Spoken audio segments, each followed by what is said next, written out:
ఇప్పుడు కేవలం 7999K up to 10 kgs వరకు బరువు తగ్గి అధిక బరువు నుంచి వచ్చే ప్రధాన సమస్యలను దూరం చేసుకోండి. పాటలకు ట్యూన్స్, బీజిఎం ఇచ్చేటప్పుడు రకరకాల సంగీత పరికరాలు ఇంతవరకు ప్లే చేయనవి ఉపయోగిస్తూ ఉంటారు.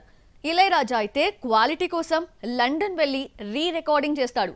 మరి ఓజీ కోసం తమన్ ఏం చేశాడో తెలుసా? Have a look. 25న రిలీజ్ అవుతున్న ఓజీకి బ్యాక్గ్రౌండ్ ఇచ్చే పనులు తమన్ బిజీగా ఉన్నాడు. టీజర్ కి ఇచ్చిన బీజిఎం కు మంచి రెస్పాన్స్ రావడంతో స్పెషల్ ఇంట్రెస్ట్ చూపిస్తున్నాడు తమన్. కొత్తదనం కోసం జపాన్ ఇన్స్ట్రుమెంట్స్ వాడుతున్నాడు.